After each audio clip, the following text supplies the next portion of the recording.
Sou o Sensor Steve. Mesmo vivendo na Tailândia, mantive minha nacionalidade coreana e alcancei meu potencial. Naquela época, a Tailândia era conhecida como um país de forte crescimento econômico, assim como a Coreia. No entanto, atualmente, a economia tailandesa enfrenta uma crise devido a diversos fatores. Isso ocorreu devido à influência chinesa. Agora, analisaremos a conjuntura tailandesa. Anteriormente, 70% dos eleitores não votavam. Agora, as pessoas só votam quando necessário. Não perca a oportunidade de votar.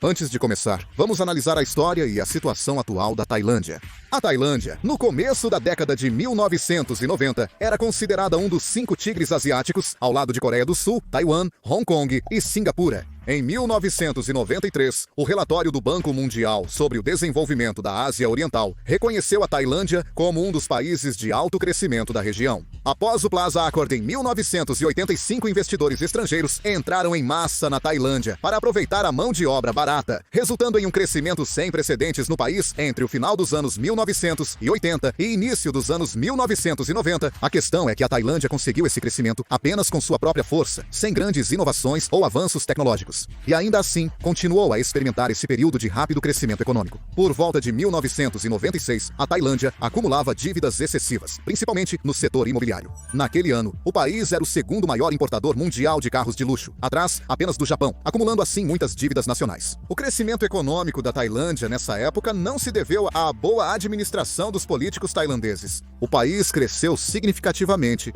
devido ao grande volume de investimentos estrangeiros e ao influxo de capital externo.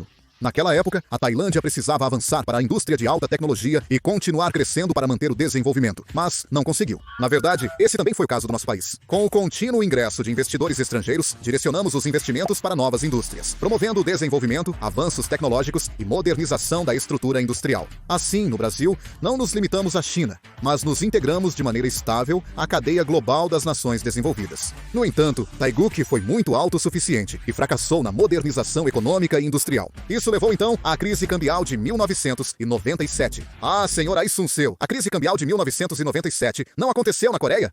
A crise financeira do Fundo Monetário Internacional foi desencadeada pela crise econômica do Sudeste Asiático em 1997, que começou primeiro na Tailândia. A Tailândia ainda enfrenta déficit fiscal e instabilidade política. O crescimento econômico da Tailândia não foi acompanhado pelo desenvolvimento da educação, cultura social, inovação tecnológica, acesso à educação, aumento do capital, expansão da infraestrutura social e estabelecimento do Estado de Direito. Até o início dos anos 1990, a Tailândia tinha menos de 40% dos estudantes concluindo o ensino médio. Hoje, o país ainda possui um dos menores níveis de escolaridade entre os trabalhadores no Sudeste Asiático. Isso limitou a oferta de mão de obra qualificada e prejudicou o surgimento de uma elite para liderar a sociedade. Muitos setores da economia e da indústria eram voltados para o exterior, resultando em polos industriais dependentes de empresas estrangeiras. As principais indústrias da Coreia, como a automobilística e a eletrônica, foram desenvolvidas por empresas japonesas. Hoje, a Tailândia produz mais de 4 milhões de carros anualmente, sendo um dos maiores produtores automotivos do mundo.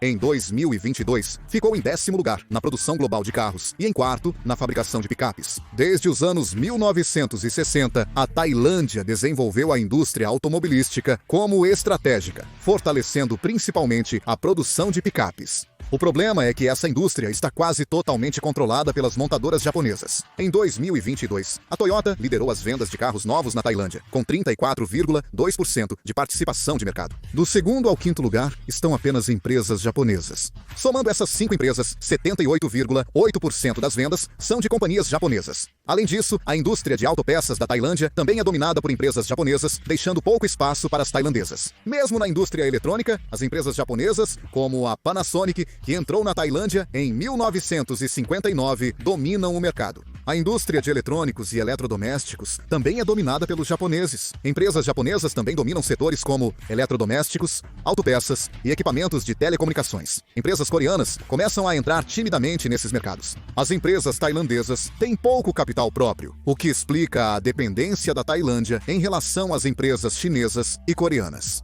Existem várias razões para isso, mas o fator mais destacado é que o maior problema está na política da Tailândia. Olhando para a situação econômica da Tailândia, podemos dizer que é quase uma economia controlada por oligarquias. A maior parte das grandes indústrias tailandesas está nas mãos de políticos ou militares. A Tailândia, formalmente, escolheu o sistema de monarquia constitucional. Em 1932, um golpe militar estabeleceu formalmente a monarquia constitucional na Tailândia. Porém, o poder real da monarquia tailandesa permanece forte e praticamente incontestável. Em um sistema constitucional, o poder do rei é limitado por lei, mas na Tailândia isso não ocorre. O rei mantém muita influência, por isso, golpes militares são frequentes no país. Em 1932, aconteceu o primeiro golpe militar, e até hoje já ocorreram um total de 22 golpes de Estado na Tailândia. Devido a isso, a situação política do país é muito instável. Por isso, para que um golpe militar tenha sucesso, é fundamental garantir o apoio do rei da Tailândia. Só assim um golpe pode ser bem sucedido no país. Portanto, um golpe militar sem o apoio do rei acaba fracassando, pois isso não faz sentido na prática.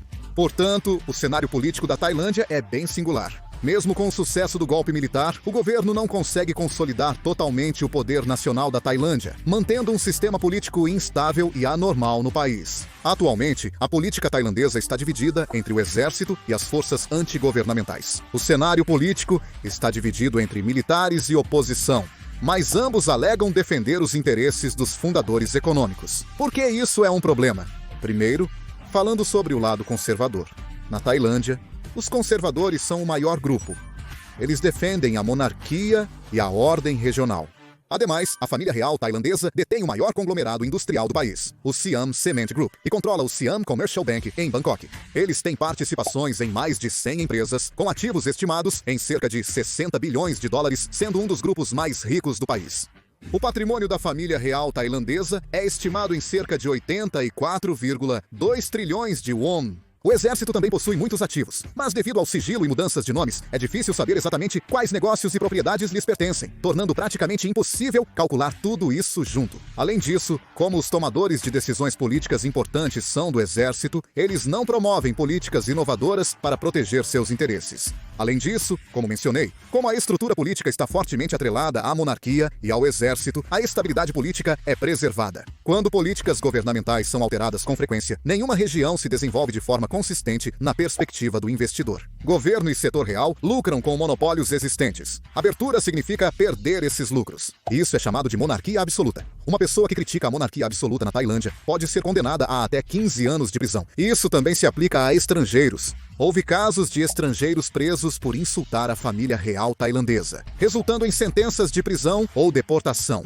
Existe um partido chamado Partido da Avançada. Esse partido tentou revisar a lei de lesa majestade, mas acabou sendo dissolvido. Por isso, é quase impossível reformar essa lei. Como essa situação continua, a diferença entre as classes sociais na Tailândia, como a diferença de renda entre ricos e pobres, é bastante grande. Bangkok e Chiang Mai são as grandes cidades da Tailândia. O resto é área rural, semelhante à Coreia nos anos 60. A Tailândia tem a terceira maior disparidade de riqueza do mundo, atrás apenas da Rússia e da Índia, com uma grande desigualdade de renda. Segundo o relatório de riqueza do Credit Suisse, o 1% mais rico da Tailândia detém 66,9% da riqueza total do país. Esse 1% mais rico abrange empresários, políticos e pessoas influentes. Além disso, a região mais rica da Tailândia tem um produto interno bruto per capita de United States Dollars dos Estados Unidos, 32.849 próximo aos United States Dollars dos Estados Unidos, 35.569 da Coreia do Sul. Na Tailândia, a região mais pobre, 1.609 dólares. Na Coreia do Sul, a diferença de renda entre a região mais rica e a mais pobre é de cerca de 20 vezes.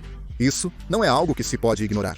Nesse cenário, a Tailândia se tornou um dos países onde a disparidade entre ricos e pobres cresce mais rapidamente no mundo. Segundo a Organização Mundial da Saúde, a proporção da população tailandesa com mais de 65 anos dobrou de 7% para 14% entre 2002 e 2021. A transição demográfica na Tailândia ocorreu em apenas 19 anos, bem mais rápido que no Japão, 24 anos. Nos Estados Unidos, 72 anos. E na França, 115 anos. A taxa de natalidade recente caiu para apenas 1,16 filhos por mulher. Além disso, a queda da natalidade é mais acelerada do que na Coreia, agravando o problema para o futuro. A Coreia, sendo um país avançado e estável, superou as dificuldades com sucesso e tem força para se recuperar. Já a Tailândia, por ser um país em desenvolvimento, não possui a mesma capacidade de recuperação. A taxa de queda da Tailândia, que é ainda mais rápida do que a da Coreia, e o envelhecimento da população são vistos como fatores muito negativos para o futuro da Tailândia. Para solucionar a situação na Tailândia, é crucial uma reforma política interna. No entanto, na prática, isso não está ocorrendo de forma satisfatória. Muitas pessoas estão curiosas sobre como a Tailândia chegou a essa situação. Deixe sua opinião nos comentários. Tentarei responder o máximo possível. Até mais!